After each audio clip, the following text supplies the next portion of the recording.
Welcome to the Rotary Club of Tucson. Today is now our 7th virtual meeting, and last week, you'll recall, we discussed how tired we are of doing the same thing every day, just like the movie Groundhog Day. You know, nothing to look forward to every day. But I guess we can all look forward to these upcoming Rotary Club of Tucson virtual meetings every week for the next 10 days or so. Really? Is this how shallow everyone has become? Is this all we have left in our lives? Well, I sure hope not. But I also sincerely hope all of our fellow Rotarians are enjoying this short break from everyday COVID-19 life and are happy to get a taste of Rotary, even if it's electronic. So our last virtual meeting had Janny Cox and Edmund Marquez from the Rio Nuevo district. These two work closely with Rotarian Mark Irvin and regular guest to Rotary, Fletcher McCusker, on the Rio Nuevo projects. And wasn't it invigorating to learn of the fantastic progress they are making? I cannot wait to see the results of Broadway and the Sunshine Mile in the next couple of years. These people are doing great work, and we really appreciated your joining us. Good luck to both of you. So related to COVID-19, what's the latest? More and more places are opening up, and bars and restaurants are allowing people inside, but still no word on large gatherings like Rotary. But we are meeting with the Doubletree this week to find out from their perspective when we might be able to have a meeting. So on that front, we are also working with Hacienda del Sol regarding the change of administration party at the end of June. I know. This reign of terror has to come to a merciful end, and soon. In all seriousness, Hacienda is calculating right now how many people they can fit in their banquet room using strict social distancing guidelines. I'll let you all know as we get closer to that. This brings up an important point, however. While the Doubletree and Hacienda del Sol might be gearing up to handle a Rotary event, the fact of the matter is, are we ready yet? Clearly, we have a large percentage of vulnerable members in our own Rotary Club, and we want to be cognizant of that fact. So anything we do related to meeting will be with much smaller numbers in the short term, and we will deal with that as we go. In fact, when we do get together as Rotarians, how can we meet and keep our numbers small enough where we're all comfortable? So here's an idea. We are even considering meeting twice, once at 11 a.m. and again at 12:30 p.m. with smaller crowds. Who knows? We just need to think outside the box during these crazy times. But what we really need is to find out how you are feeling. I imagine there is a percentage of members who will not, under any circumstance, attend any event until there's a vaccine available. And that's okay, and that's fine.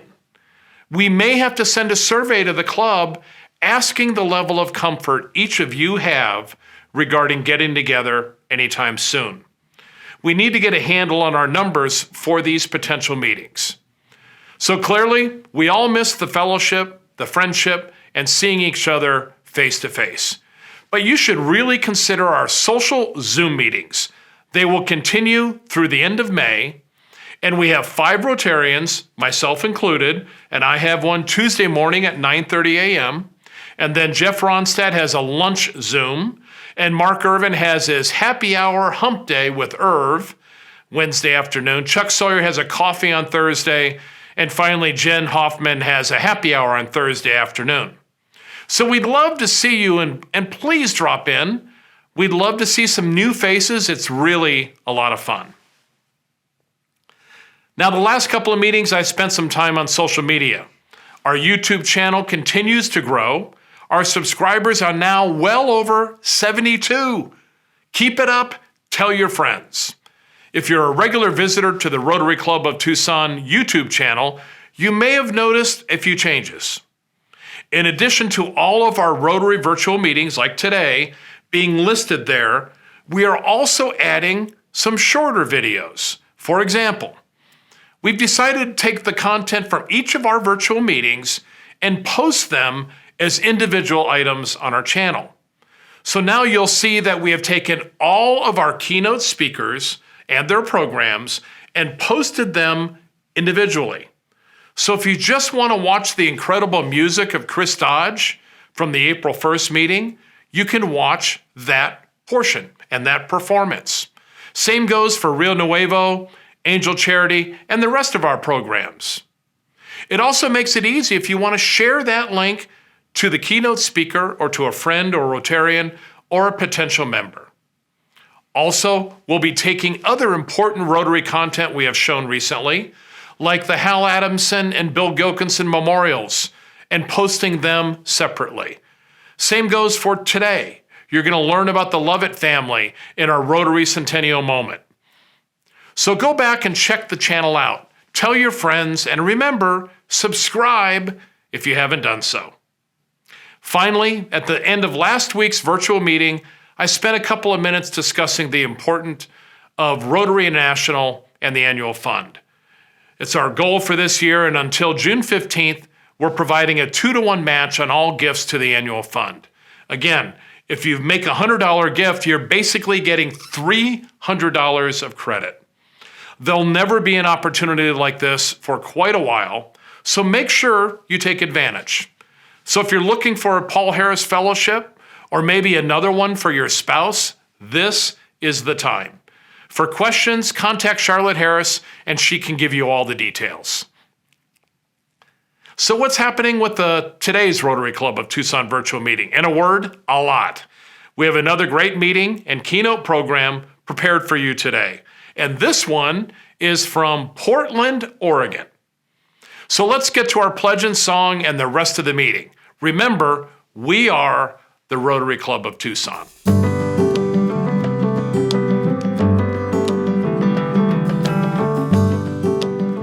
However, before we get to that, and to stay on the sponsor theme from last week, I'd like to recognize a few more generous Rotarians who help our club.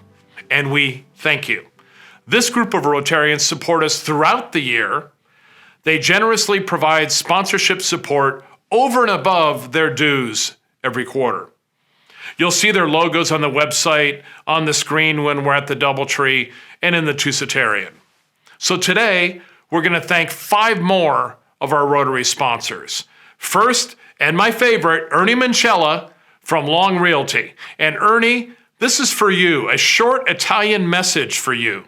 Alla mia buona amica, Ernie, come si dice in Italia, tutto è meglio e ci vediamo dopo. You can find the translation on your own, Ernie. And secondly, we've got Matt Nance, Arizona Designs Kitchens and Bath. Pat Raskob from Raskob Camborian Financial Advisors. Our favorite Rocky Redsar from WVR Realty. And finally, Jeff Ronstadt from Ronstadt Insurance. Thanks again for everything you do. And now for our pledge and song.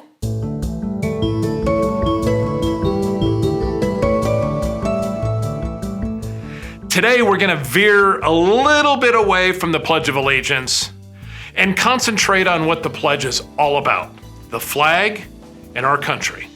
After all, this coming weekend is Memorial Day, and it's a time to think about the history of this great country. And to tell this story, someone you would never expect is the famous comedian Robin Williams. As you know, he died in 2014, and when you watch skits like this, well, it just makes us all miss his very, very special talent. This sketch was part of a 1982 special called I Love Liberty, and it was created by the famed writer Norman Lear. This 2-hour patriotic special was aired specifically to commemorate the 250th anniversary of the birthday of George Washington. I think this will bring a smile to your face.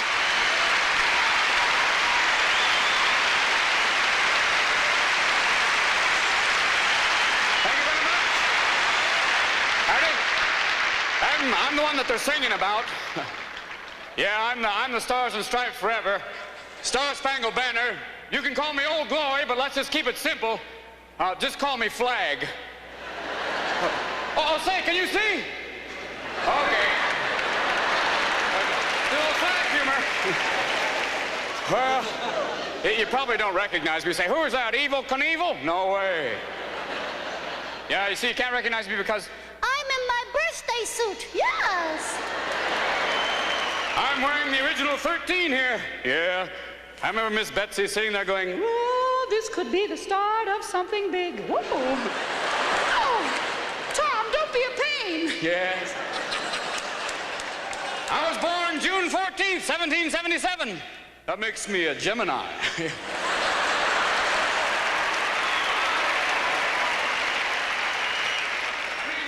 Unpredictable, crazy. Yes, I like the outdoors, and I'm the life of any party, whether it be Republican, Democrat, Independent, Socialist, anything Libertarian, I'll be there. You know, I'm 204 years old. People say, Flag, how do you stay so young? Is it jogging? No. Is it tennis? No. It's waving.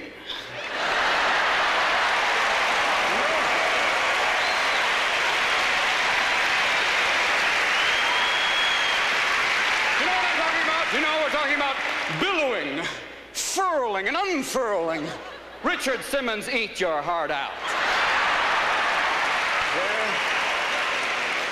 Yeah, but it hasn't always been easy for me, though. I had a tough puberty. Yeah, war, famine, invasion. And 1861, well, I had a little skin problem that broke out into 34 stars. But now, well, little patience, and look what we got now. Look at this. Hold on here. Ha-ha! Ha-ha! 50. Everybody's on here. Look at this. Alaska.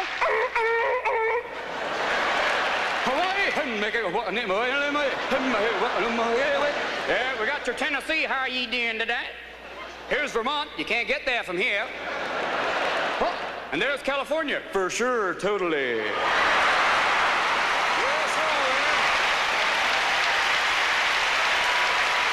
like I said before, you know, I had a tough time for a while. I've been in a lot of wars. They fired missiles and muskets at me, but you know, come the dawn's early light, I'm still there. You know what I'm talking about?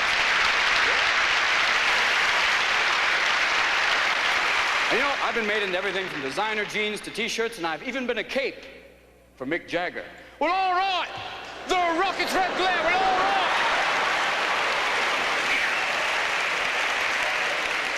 But people haven't always been respectful to me. Sometimes it's been tough.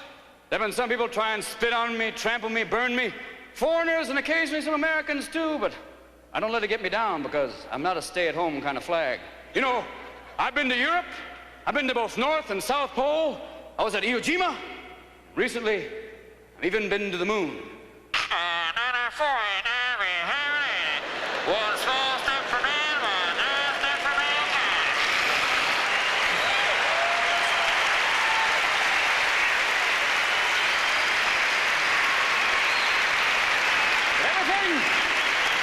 You see me in all sorts of different postures. When I'm like this, that means everything is okay. When I'm upside down, well, put on your Mae West and hit the deck. But when I'm like this, well, that's not my favorite position because, well, that's half-mast. I don't mean to bum you out. I didn't come here to depress you, but I gotta tell you something honestly. I haven't been getting out much lately. I guess it's not very chic to put up the flag anymore, you know. Muffin and I have a flag, but we haven't found it for very long. Hey, but look at it this way. Don't look at it as saluting me. Look at it as saluting yourselves. You know, hey, I'm just a flag, a symbol. You're the people. If I may say so from here, long may you wave. And now for our patriotic song. And today's song is the famous Lee Greenwood song, God Bless the USA. It's sung by the harmony group Home Free. And you should look them up, trust me. This song or this performance is at the base of Mount Rushmore. Let me give you some more background on this group, Home Free. They're very similar to Pentatonics. It's an a cappella group. There are no musical instruments. And the guy, when you see them, the guy in the right is the drummer, the percussion guy. And he does beatbox with his mouth. And the guy on the left is the bass. So I think this is just an amazing rendition. So I hope you love this rendition of Lee Greenwood's God Bless the USA.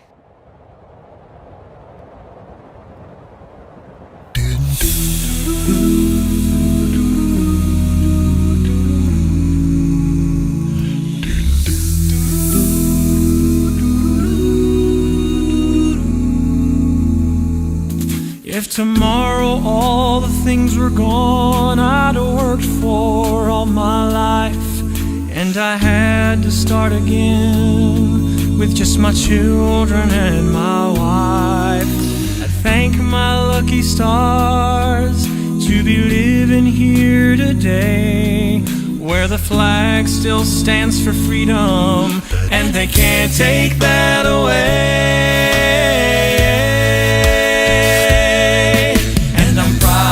Be an American where at least I know I'm free, and I won't forget the man who died, who gave that right to me, and I'll gladly stand up next to you and defend her still today, 'cause there ain't no doubt I love this land. God bless the USA.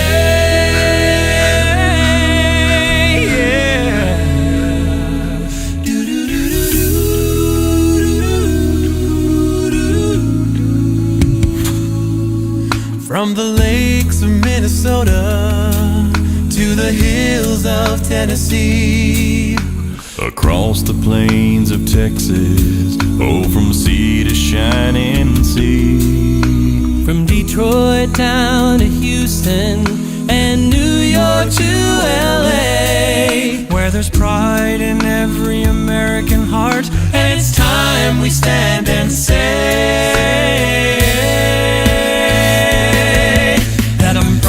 to be an American where at least I know I'm free, and I won't forget the man who died, who gave that right to me, and I'll gladly stand up next to you and defend her still today, 'cause there ain't no doubt I love this land. God bless the USA.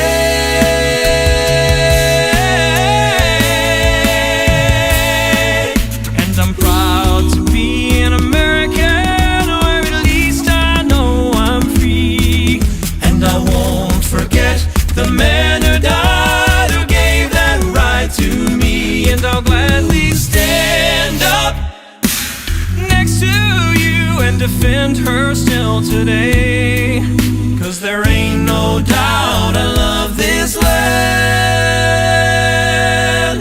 God bless the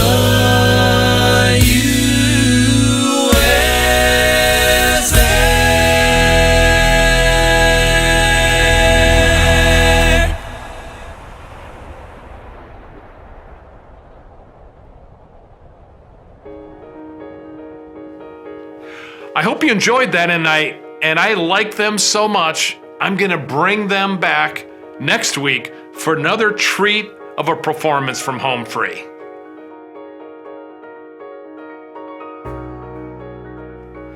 Today's inspiration is a timely one on two different fronts.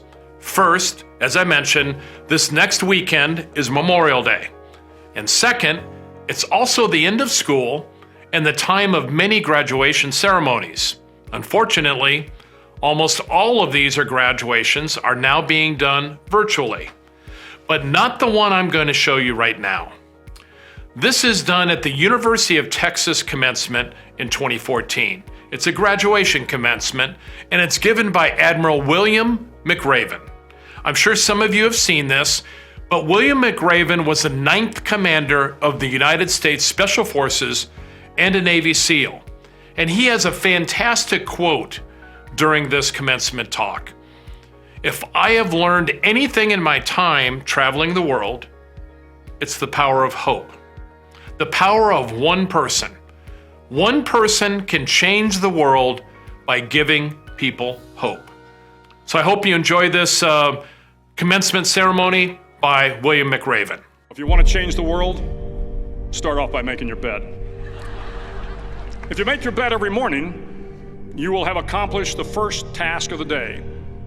It will give you a small sense of pride, and it will encourage you to do another task, and another, and another. And by the end of the day, that one task completed will have turned into many tasks completed. Making your bed will also reinforce the fact that the little things in life matter. If you can't do the little things right, you'll never be able to do the big things right. And if by chance you have a miserable day, you will come home to a bed that is made,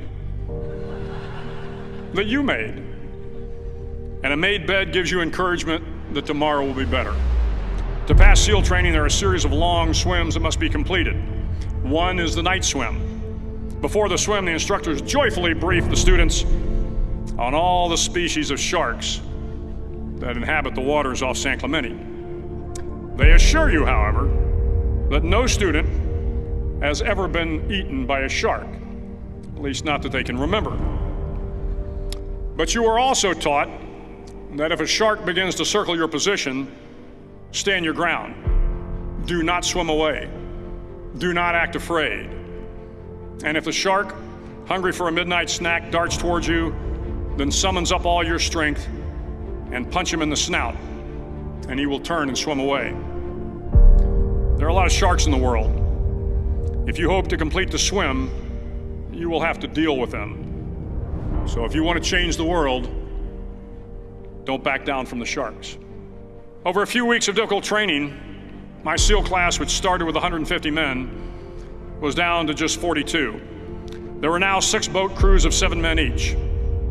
I was in the boat with the tall guys, but the best boat crew we had was made up of the little guys, the Munchkin crew, we called them. No one was over 5'5". The Munchkin boat crew had 1 American Indian, 1 African American, 1 Polish American, 1 Greek American, 1 Italian American, and 2 tough kids from the Midwest. They out-paddled, outran, and outswam all the other boat crews. The big men in the other boat crews would always make good-natured fun of the tiny little flippers the Munchkins put on their tiny little feet prior to every swim. But somehow these little guys from every corner of the nation and the world always had the last laugh, swimming faster than everyone and reaching the shore long before the rest of us. SEAL training was a great equalizer.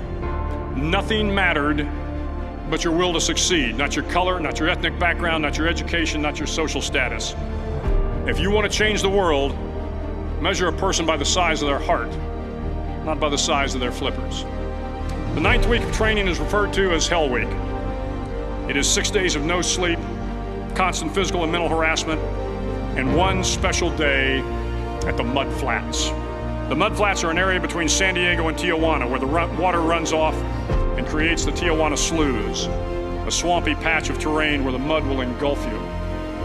It is on Wednesday of Hell Week that you paddle down in the mud flats and spend the next 15 hours trying to survive the freezing cold, the howling wind, and the incessant pressure to quit from the instructors. As the sun began to set that Wednesday evening, my training class, having committed some egregious infraction of the rules, was ordered into the mud. The mud consumed each man till there was nothing visible but our heads. The instructors told us we could leave the mud if only 5 men would quit. Only 5 men, just 5 men, and we could get out of the oppressive cold. Looking around the mud flat, it was apparent that some students were about to give up. It was still over 8 hours till the sun came up. 8 more hours of bone-chilling cold. The chattering teeth and the shivering moans of the trainees were so loud, it was hard to hear anything. And then one voice began to echo through the night. One voice raised in song. The song was terribly out of tune, but sung with great enthusiasm. One voice became 2, and 2 became 3, and before long, everyone in the class was singing. The instructors threatened us with more time in the mud if we kept up the singing, but the singing persisted, and somehow the mud seemed a little warmer, and the wind a little tamer, and the dawn not so far away.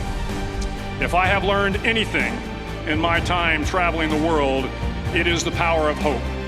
The power of one person, a Washington, a Lincoln, King, Mandela, and even a young girl from Pakistan, Malala. One person can change the world by giving people hope. So if you want to change the world, start each day with a task completed. Find someone to help you through life. Respect everyone. Know that life is not fair and that you will fail often.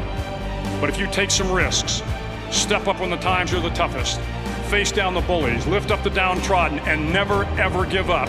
If you do these things, the next generation and the generations that follow will live in a world far better than the one we have today. And what started here will indeed have changed the world for the better.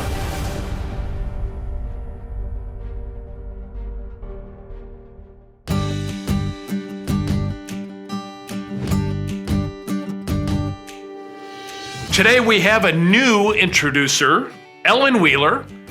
It's her first time joining us, and she has been a member since 2006. She is a graduate of the University of Arizona and South Plain High School. Yes.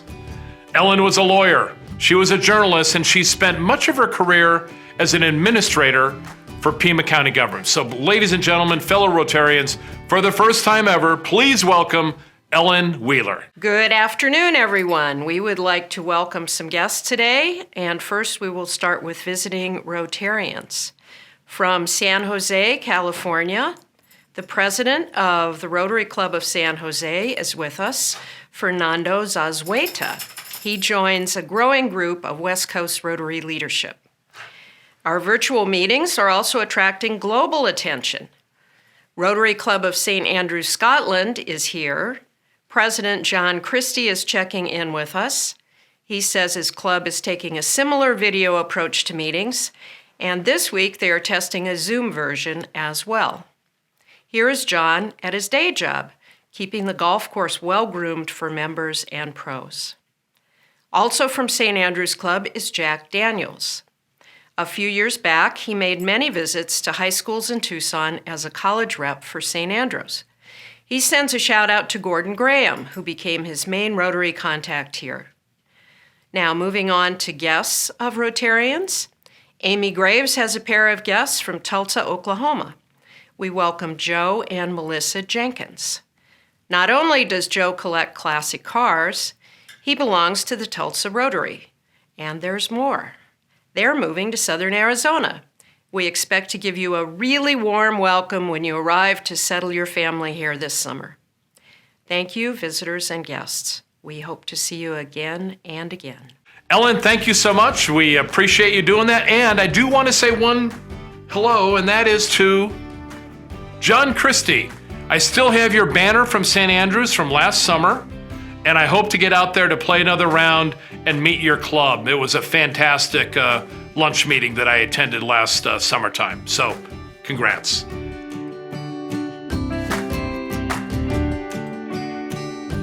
And now for our keynote program, we have somebody from Portland, Oregon, Patrick Galvin. He's the owner and president of the Galvanizing Group, and we're going to visit him via Zoom. So if you don't mind, we're going to call him up right now, and we'll meet Patrick Galvin.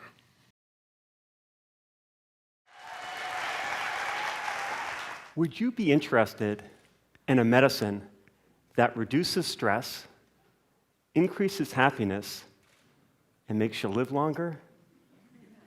What if I told you that medicine is free and that there are no negative side effects?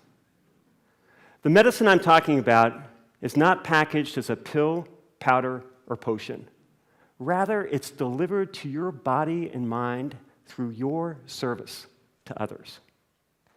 When I was fresh out of college, I landed my dream job with the city of Los Angeles as a management trainee.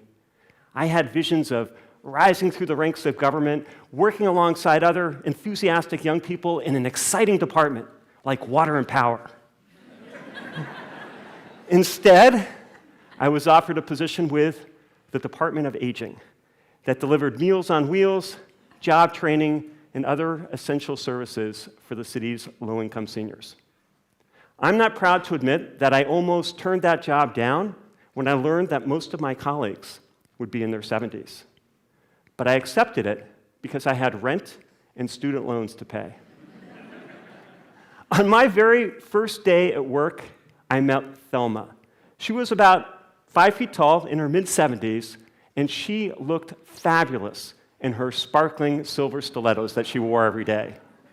She was the most put-together woman I had ever met, and she was so dedicated to her work. She would often stay late to make sure that her fellow seniors got the services that they needed. Her dedication kept her physically strong and mentally sharp. She had more zest for life than anybody I had ever met, and she was so different from many of our clients who spent their days dwelling on the past or on the inevitable aches and pains that can come with aging. More than 25 years have gone by since I worked with Thelma. Experience and education have reinforced the valuable lesson that she taught me, one that can best be summed up in the words of Martin Luther King, who said, "Everybody can be great because everybody can serve." For the past 7 years, I've been a member of the Rotary Club of Portland, Oregon, and like all local Rotary Club members, I also belong to Rotary International, which is one of the oldest and largest service organizations in the world. Now, as the president of my club's charitable trust, I love tracking the financial generosity of my fellow members who contribute so much to a wide variety of worthwhile causes.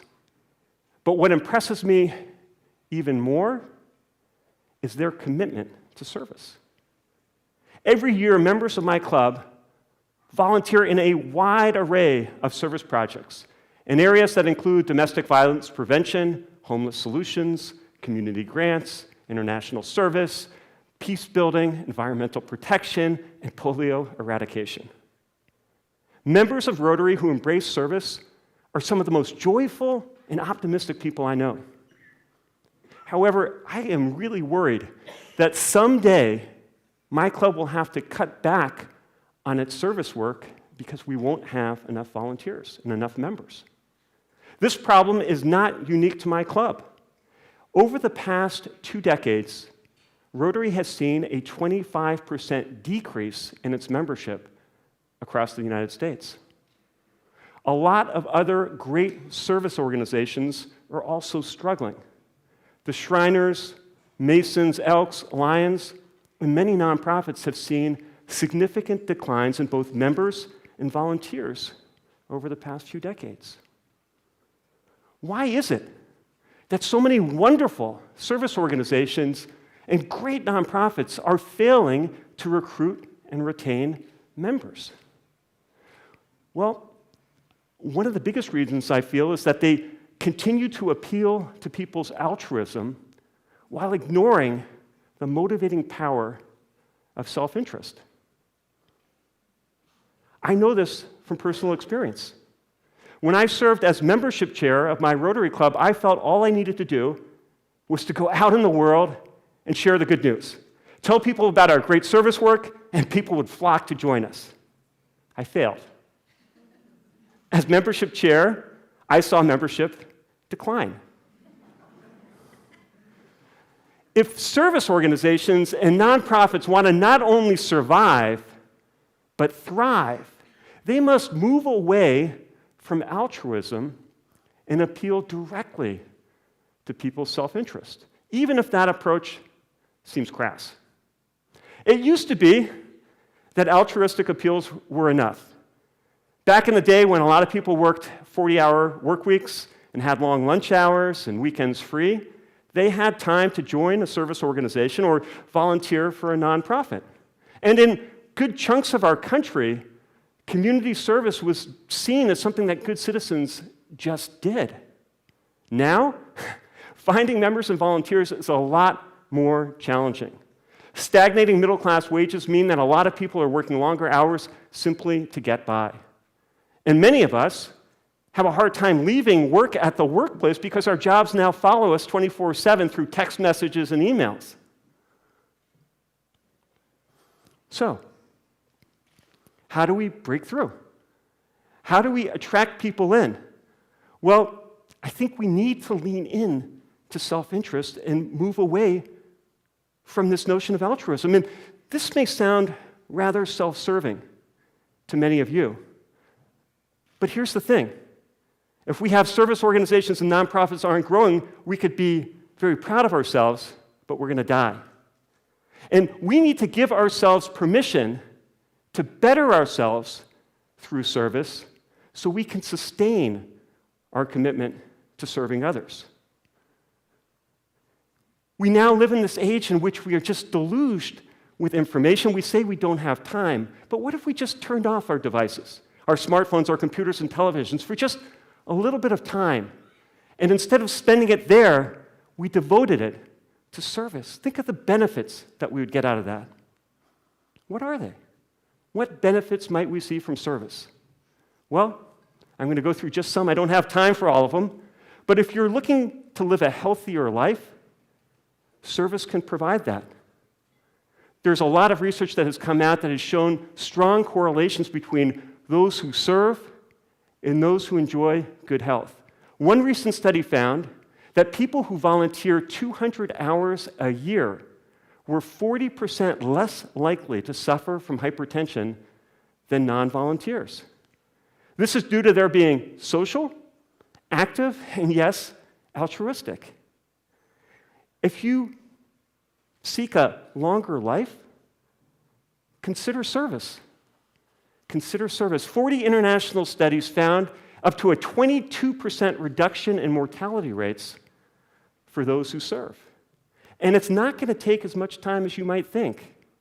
One study found that people who volunteer just 25 hours a year for a cause or organization that's important to them see a significant increase in their life expectancy. The emotional benefits of service are also worth emphasizing. If you want tranquility, service actually kicks off a process that makes this happen. When you serve others, your body produces oxytocin, which is a hormone that buffers stress and puts you into a more relaxed state. If you're wanting more friendships, consider service. A recent study found that 25% of all Americans say they don't have a single friend or family member to confide in when they have a problem. This social isolation is incredibly alarming, and it also presents a major public health challenge. Lack of friendships has been found to be a more significant indicator of early death than obesity, smoking, or high blood pressure. And when we serve others, we're associated with people who share similar values to ours. Can you imagine a better group of people to become potential friends? And when you serve others, what I've found is that oftentimes the people you're serving go on to become your friends as well. If you're craving happiness, service provides a way. When you serve, your brain is producing dopamine, which is this mood-elevating neurotransmitter. If you're runners, you've heard of this. You call it the runner's high. You get it from doing marathons and all these extreme events. Here's the good news. You don't have to run anywhere. You do not have to run anywhere. You can stand in place, or if you want to, sit down, helping a single person, and you're going to get a huge dopamine rush. On top of that, when you serve others, you're giving your life a sense of purpose and mission that for many folks translates directly into higher levels of happiness. Yes, I can make a very compelling argument for service on scientific grounds. But for many of us, a much more convincing way to appreciate service is to look at the people we admire and see what they get out of it. My 86-year-old father and 81-year-old mother moved into an adult living community a couple of years ago. When they made a transition from a home they had lived in for 40 years to a small apartment, I worried about how well they would adapt. My worries were unfounded. Now, when I try to call my parents on the phone, they're never home. They're out serving people. They volunteer in the community garden. They volunteer in the convenience store for residents. They volunteer in the local elementary school. They volunteer on the welcoming and leadership committees. They write articles for the community newspaper. They are doing so much stuff. My brothers and I are convinced that our parents look and act much younger than most people their ages because of their service work. They're so busy volunteering that they don't have time to dwell on the passing of friends and relatives or the many other challenges that can face people as they age. I'm convinced that their service has provided them with a quality of life uplift that absolutely no medicine could possibly deliver. My hope is that someday a lot more people in the world will have this benefit of service that my parents enjoy. For this to happen, service organizations and nonprofits need to do a much better job sharing how volunteers benefit from service rather than relying on altruistic appeals that have lost their impact. But none of us should wait for this to happen. Instead, we should go out and talk to the people we admire who serve and ask them how it makes them feel. There's an excellent chance we're going to hear variations of, I get so much more than I give. Then, let's ask them why. And listen very carefully to what they have to say. And let their why help motivate us to embrace the power of doing well for ourselves by doing good for others.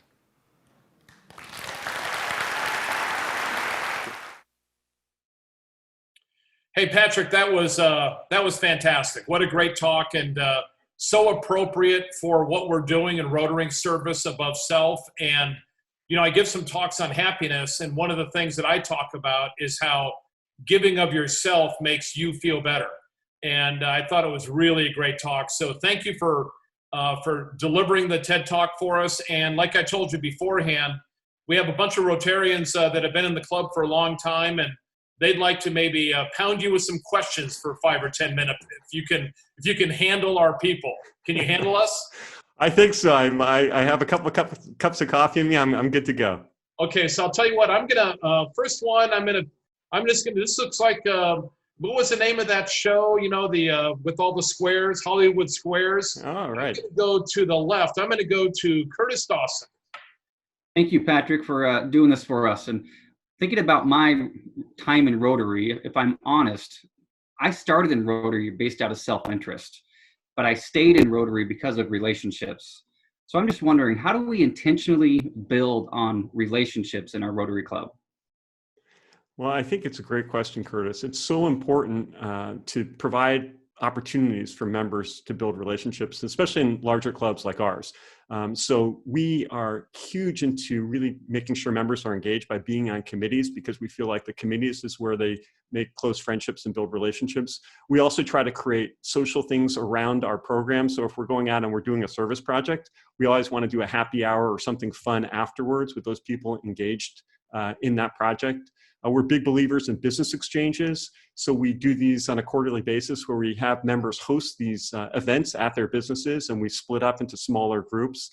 So always looking for that opportunity to break down our large size and get into smaller groups of people, because then we just have more time to chat and interact with one another. Great. Hey, Jennifer, what about you? Thanks. Thank you so much, Patrick. I too really enjoyed your TED Talk, and I think that we have a lot to learn from it. But you had mentioned that in your experience with Rotary, you're a membership chair, and I was wondering, after listening to your TED Talk, how you used your ideas as far as, you know, the emotional part of giving back, of the service part. How did you use that to recruit new members? And if you couldn't implement those ideas, how would you in recruiting new members? Well, I think all Rotarians should be membership chairs. I think we all have that chance to invite people.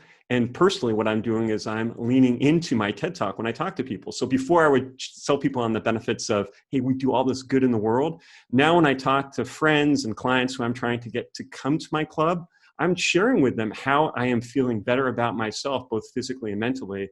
I'm sharing some of that data that I shared in the TED Talk and one-on-one conversations.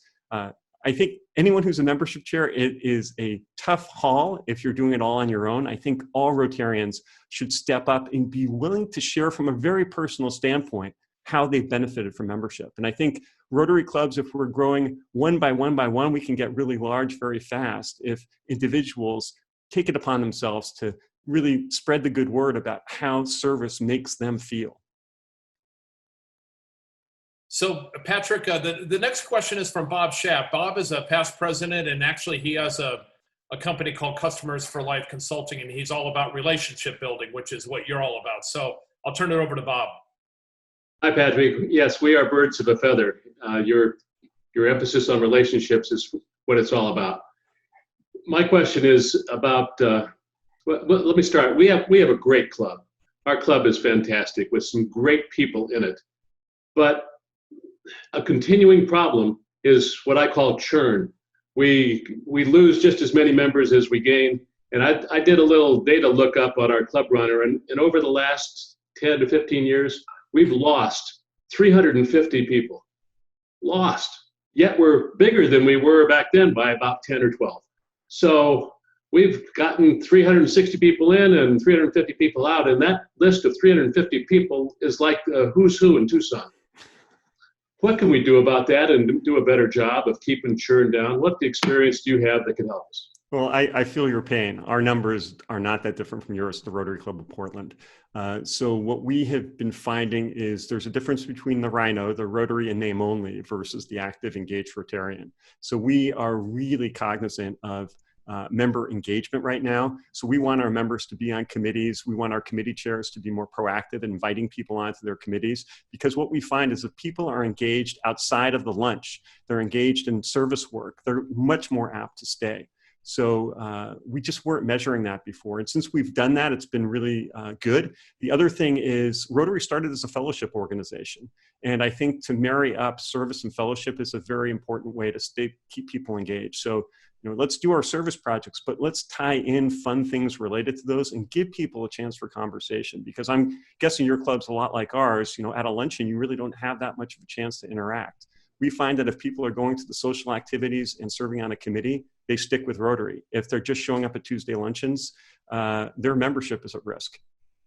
I think that's really accurate, because I'm as guilty as anybody. We have so much, when we're meeting in person, we have so much stuff. We have Rotary business that we do, and it doesn't give you much opportunity, even at your same table, to have meaningful conversations. So one of the things we do is we try to have social mixers on a quarterly basis to get people, give people an opportunity where they can actually really talk to one another. So I think that's a great point, great comment, Patrick. Hey, Patrick, yeah, it was a great TED Talk, thank you.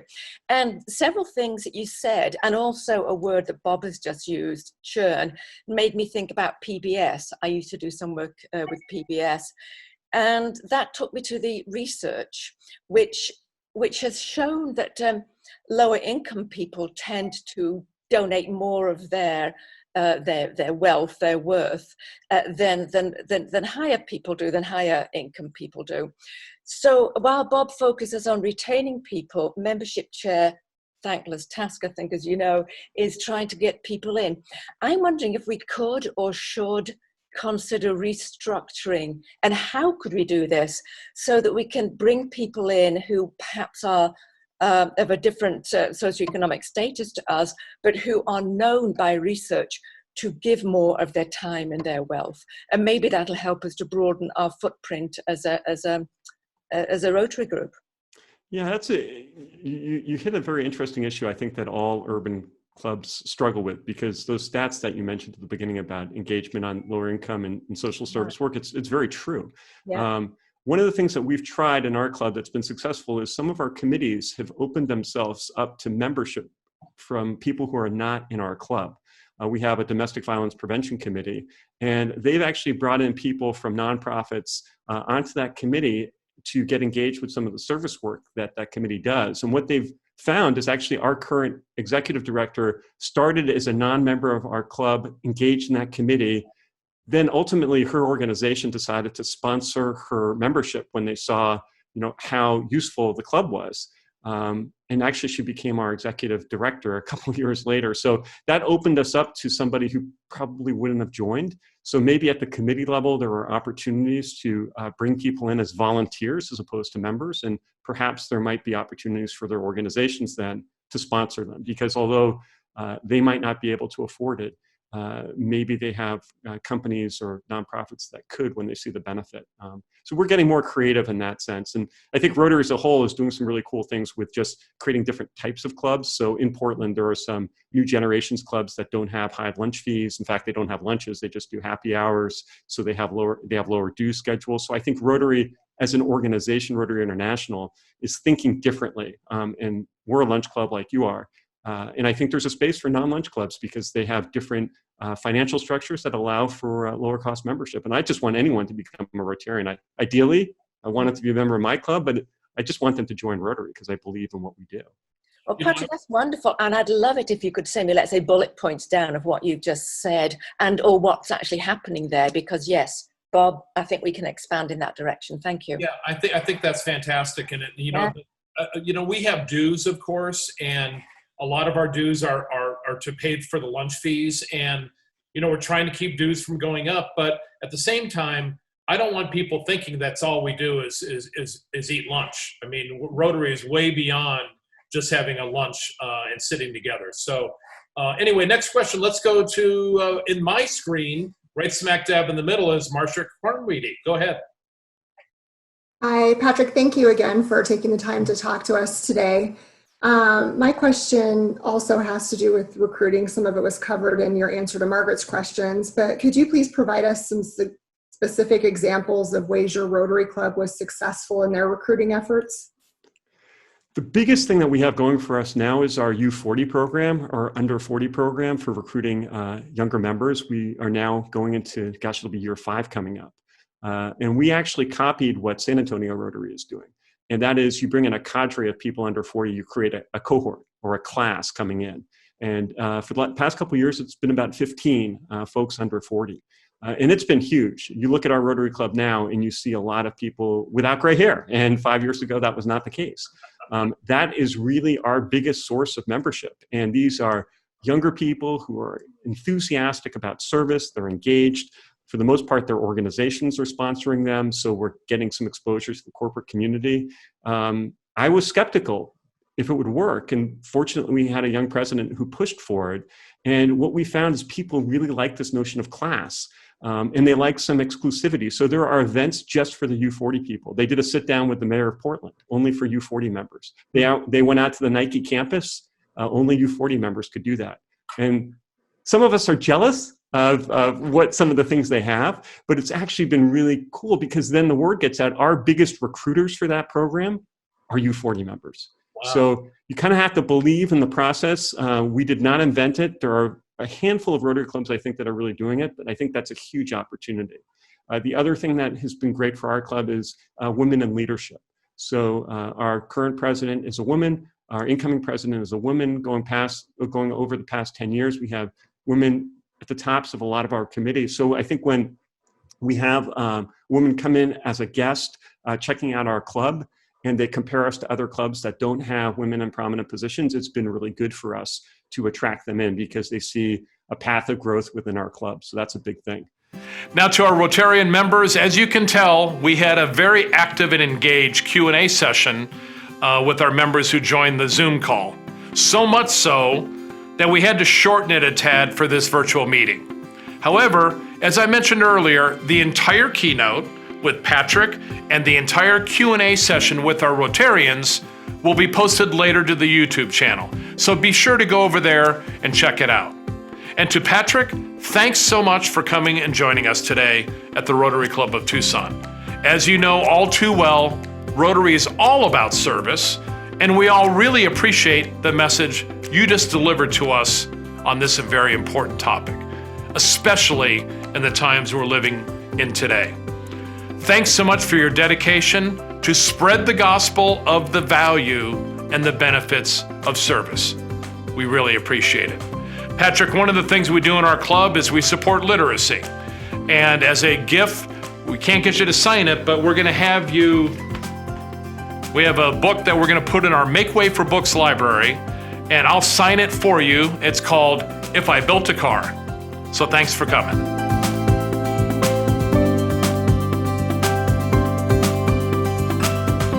Well, we have 3 birthdays today. Tom Moulton, he's a member since 2017. His birthday is coming up in a couple of days on May the 22nd. He's the executive director of the Attractions Alliance. He's a tourism expert, and something you didn't know about Tom, he played Yogi Bear and Fred Flintstone for Hanna-Barbera Productions. Now that's not an indictment of Tom's body shape, but I'm just telling you, he kind of looks like Yogi and Fred Flintstone. Anyway, happy birthday, Tom. Thank you, Bob. It's been a great pleasure to be in Rotary for the past 3 years. You know, I've been in the service industry for 45 years, and it's a great opportunity to really service the community. Welcome the opportunity. I do have a check I like to present. I'm really enjoying the literacy programs that Rotary undertakes, and I'm proud to be a Rotarian. Thank you very much, Bob. Good luck to you, sir. Next up, Pat Raskob. She's a member since 1995, 25 years in our club. Her birthday is at the end of the month on May 30th. She's in financial, wealth management, and she's chaired our community grants committee. She spends her summers in Flagstaff, she loves knitting, and she loves tennis. So, happy birthday, Pat. President Bob, thank you for your intro. And I'd like to thank my sponsor, Joe Pennington, for 24 plus years with this lovely group. As my birthday gift to the club, I have 2 things. I'm going to have the firm buy 200 shares of the car show for this year, which we give out to all our clients as a thank you. And if you have a small business, I think it's a great idea because some of the clients come to the car show and others are thrilled that they have a chance to win the car. The second thing I'm going to do is start my 6th Paul Harris for my daughter, Patty Wheatley, and I think some of you might remember that she came to the Rotary Club to teach a laughter yoga class. And some of you were laughing so hard I was afraid you were going to fall out of your chair. Well, she currently is the Associate Wellness Director for the University at Flagstaff and still has the professors laughing. So thank you very much. It's a wonderful group to belong to, and I'm very happy to celebrate another year with you. And finally, we have Scott Vaughn. He's been a member since 2001, but joined Rotary in 1985, 35 years of Rotary service for Scott. His birthday is on May the 27th. He's a past president of the club, as he mentions in a couple of seconds, in 2009, 2010. And here's something you may not know. He danced on Dick Clark's American Bandstand. He was in media for most of his career, and he was the youngest general manager in the United States when he was the GM at K-Gun 9 here in Tucson. Happy birthday, Scott Vaughn. Greetings, everyone. I wore this car show kind of shirt because to remind me to tell you one of the things that I really enjoy most about Rotary these days is I've been honored to serve as the voice of the Rotary at the car show. And it's an easy job. I don't have as much preparation as all you other volunteers. All I have to do is thank everyone repeatedly, and it's a good deal. I had the honor also to serve as the club president here in 2009, 2010. I had a terrific board, and we had at least 4 lasting accomplishments. The Tucson became a web-based publication, saving thousands in printing and postage. And we embraced Club Runner, another electrifying member engagement vehicle.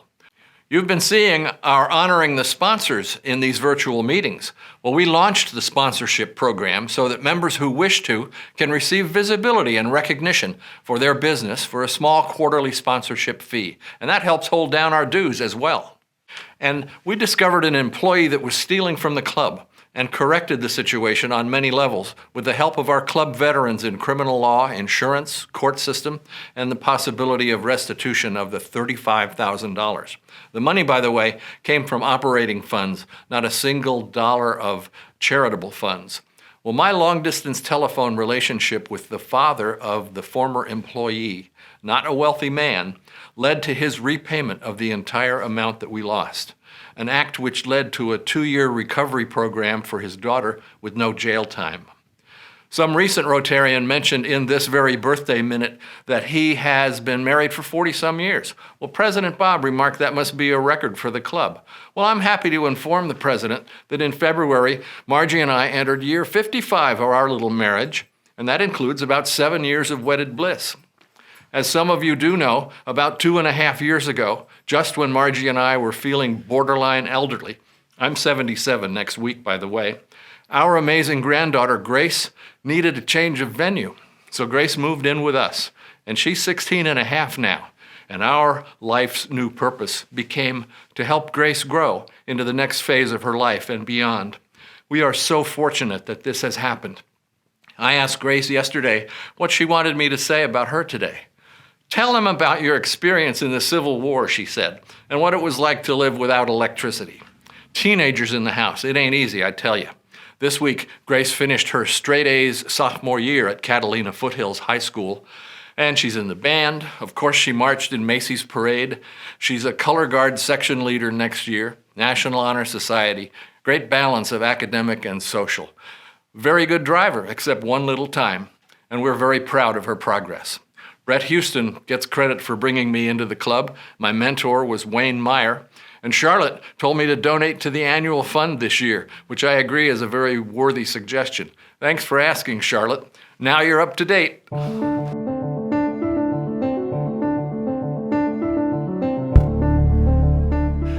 So today we do have an introduction of a new member, the first time it's been done virtually in the Rotary Club of Tucson history. And coming back for another appearance is our own Chuck Sawyer. He was here for a birthday. He did a blue badge presentation. He was our past president, and he's going to introduce Ann Marsh. Thank you, President Bob. It's my pleasure to introduce Ann Marsh as a new member of the Rotary Club of Tucson. I'll start with her background in Rotary, and although she is new to our club, Ann has been a member of Rotary since 1999 and has been associated with Rotary since 1971, when her husband, Dick Marsh, joined the Rotary Club of Rockland in Northern California. Dick continued working in Rotary, leading to becoming governor of then District 519 in California and Nevada, with Ann working with him. Rotary Club of Tucson member, past president, and district governor Billy Joe Varney knew Dick and Ann well and worked with them on a district level.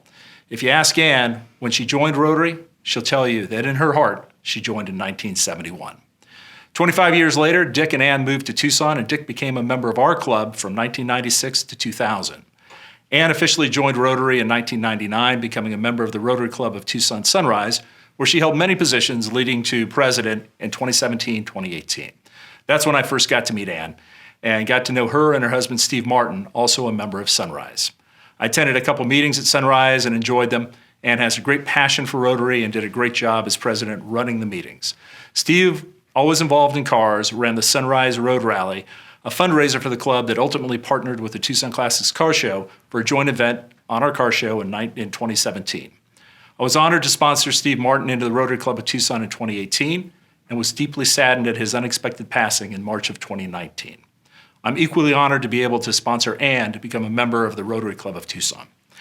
If I go to Ann's high profile for her background, Ann was born in Brawley, California, and she graduated from high school in Banning, California, just west of Palm Springs.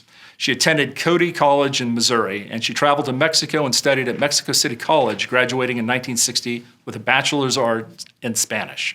She went on to graduate work at the University of Redlands, California, earning a teaching certificate, and went on to teach high school Spanish for many years in and around San Bernardino, California.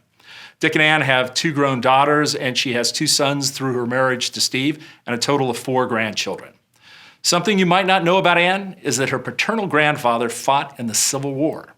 He fought for the Union, but just after the war, he moved the family to deep in the South, Mississippi, when Ann's father and brother were just kids. The Civil War. Think about it. If you want to do the math, as I did, just talk to Ann. Ann is going to be a great member of our club. She has already gotten involved since joining in February and has already sponsored a new member, Lynn DeVoe, who in March of this year. I'm not sure what the official stats are, but this might be the fastest new member sponsorship ever. And we probably just barely beat the embarrassment of having Lynn introduced to the club before Ann. Please go to Ann's high profile page to learn more about her. And when we are again meeting in person, please go out of your way to say hello to her, please. Now to the studio, I say, please join me in welcoming the newest member of the Rotary Club of Tucson, Ann Marsh. Thank you, Chuck, for that glowing introduction. I don't know where you got all those facts, but that was wonderful. I'm just so pleased to be a member of the Tucson Club and to be back active in Rotary again. I was off for about a year or so. And I want to also thank my mentor, Bob Schaff, for pouncing on me right away to give me all the information. And I look forward to getting us back into the DoubleTree so we can actually be in the same room together. Although I have enjoyed, and I have to say this because Bob is here, I have enjoyed the internet meetings. So thank you so much. I look forward to working with all of you, and let's hope we get back together soon. Ann Marsh, congratulations. We have your yellow badge or yellow bag with all of your goodies from Rotary. So next time we get together, I'll be sure I get this to you. So welcome aboard. We're glad to have you in our club.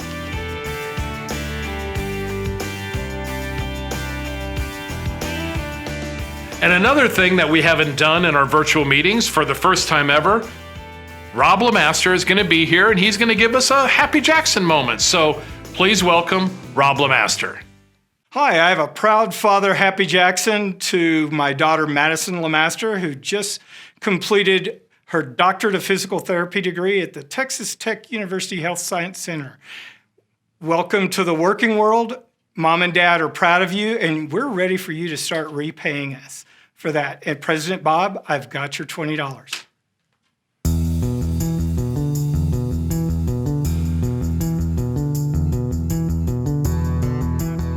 You know, during the course of the year, we're leading up to our Centennial, our 100th year next year. And John Wong and his committee have come up with a number of really fantastic Centennial moments. And we have another one today. David Lovett, a member of our club, and his dad, Mac Lovett, was a former president. And so I've asked Charlotte Harris and David Lovett to come in and give us some background about the Lovett family. I think you're going to be pretty impressed. Today, for our Centennial moment, we recognize and honor one of our families who have had 3 generations of Rotary Club of Tucson members. David Lovett's grandfather, Samuel W. Cini, joined our club in 1937, and his classification was collections and credits. Sam founded the Tucson Merchants Association in 1924, where he served the next 38 years, first as president and then as executive vice president and manager. He also served 10 years on the board of the Sunshine Climate Club, promoting people to come to Tucson, and for 20 years as the treasurer of the Arizona Children's Home.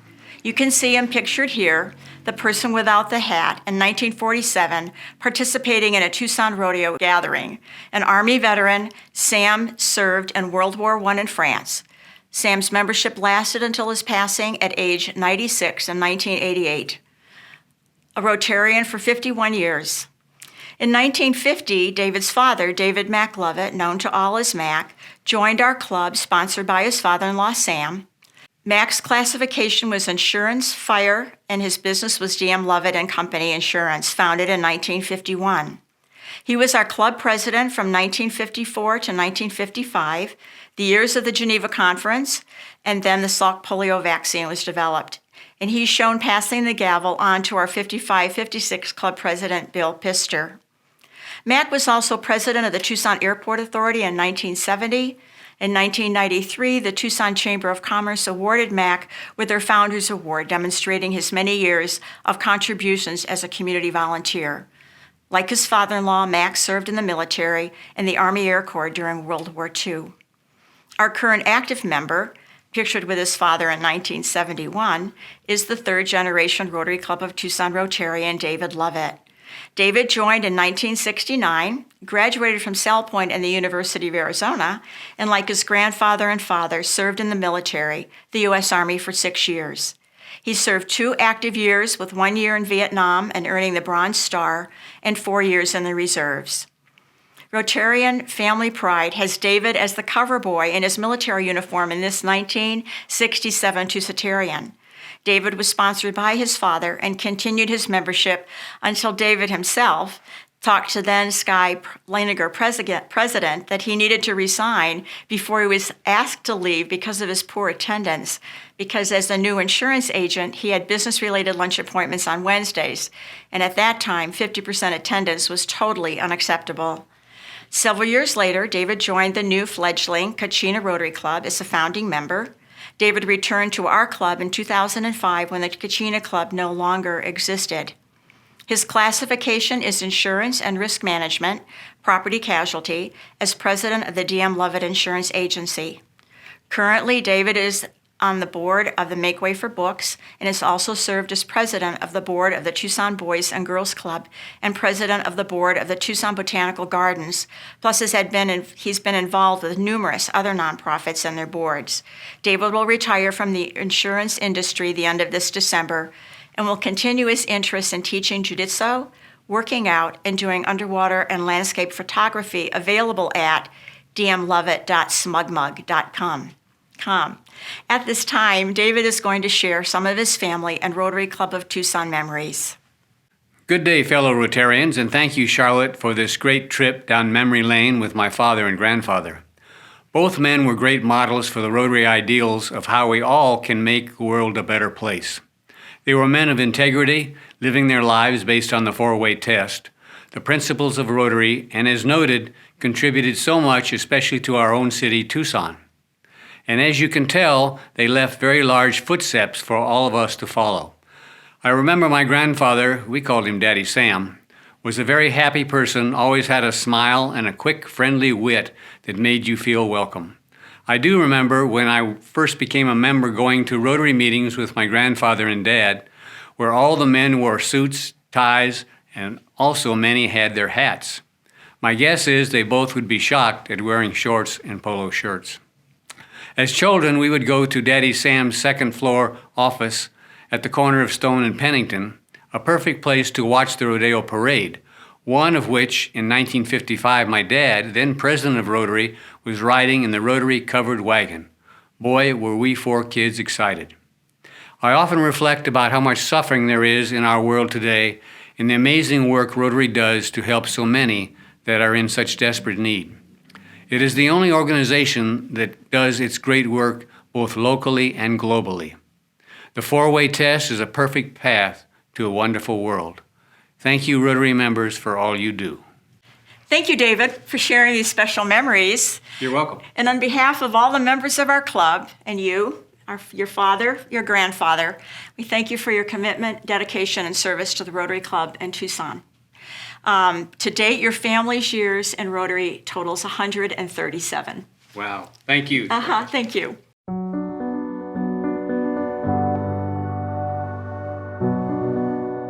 Well, normally at this time we have a Rotary Inspiration, but in light of Memorial Day, I think I'm going to switch gears and do something specifically in honor of our veterans and our Memorial Day. So we're going to show a tribute to people in our lives that have given up their lives for our country.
It is, in a way, an odd thing to honor those who died in defense of our country, in defense of us, in wars far away.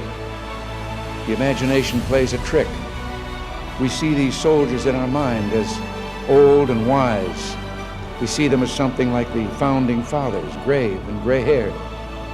But most of them were boys when they died, and they gave up two lives, the one they were living and the one they would have lived.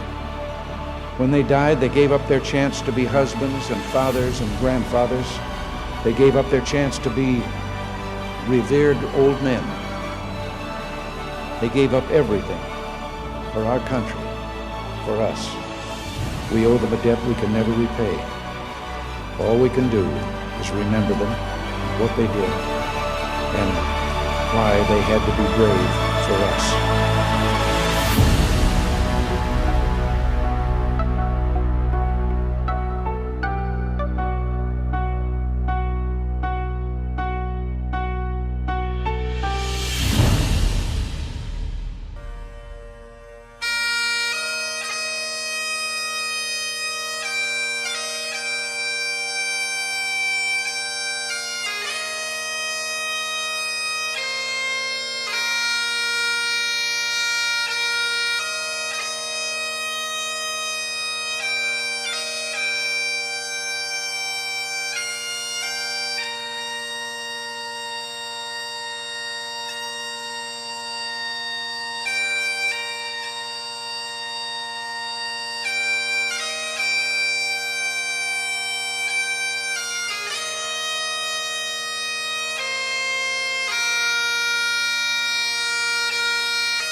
I hope you enjoyed that. I know we have a number of Rotarians who are veterans, and I salute every one of you.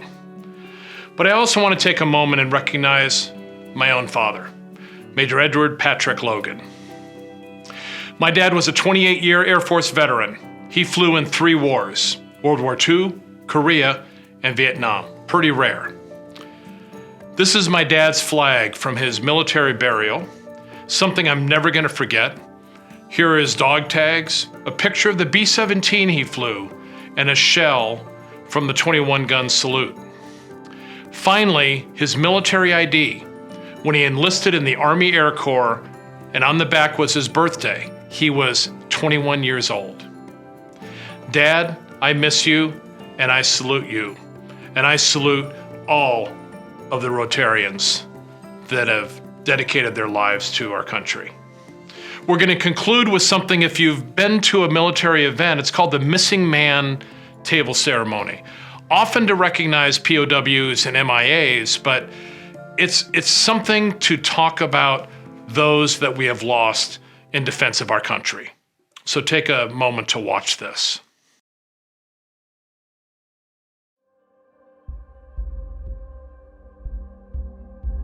Freedom's call is demanding. It comes too often and asks much. At times, it demands all. One way we consider that call and the sacrifice of those who have answered is through the setting of the Missing Man table. This table, while often used to remember our POWs and MIAs, also pays homage to all who did not return. We remember our fallen this way today.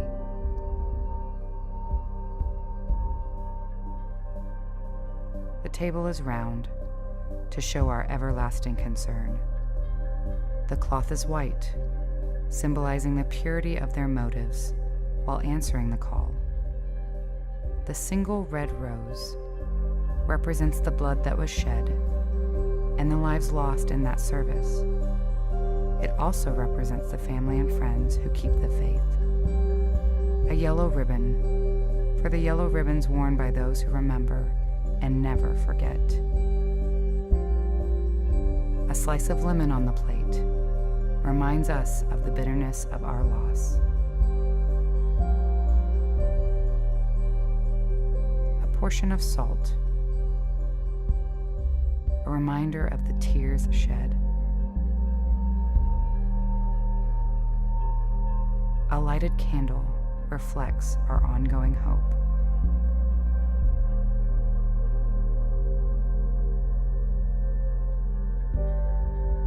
An inverted glass. We can no longer share a toast.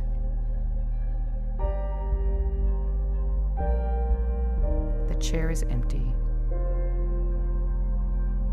Our companions are no longer present.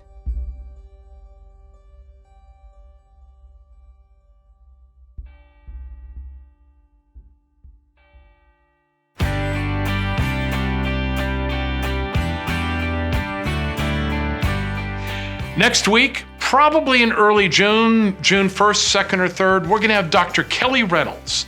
She's a professor of the U of A College of Public Health. She's a virologist and epidemiologist, and we're going to hear a little bit more about the COVID-19 as it relates to all of us. I think you're going to find it incredibly interesting. Our quote for the day is on teachers. Now, Teachers' Day was May 5th, and I think the quote is really appropriate. The person who learns the most in any classroom is the teacher. And as a teacher, I agree with that quote, but today, that teacher might also be mom or dad, so take it for what it's worth. Our toast is going to be, again, to Memorial Day. You know, more than 1.1 million men and women have died in wartime throughout the span of our nation's history. This, of course, does not even begin to take into account those who were wounded or went missing. That number is closer to 2.8 million, just slightly more than the entire city of Chicago. These numbers should truly humble us as they represent people, individuals, who were brothers and husbands, mothers, sisters, and our friends. They were loved, and they were mourned, and they are missed. So today, I toast to the following. So this weekend, I drink a toast, or several, to those who sacrificed all, those who sacrificed some, and to those still sacrificing to preserve my right of freedom and liberty. Cheers to all my brothers in arms. Hear, hear.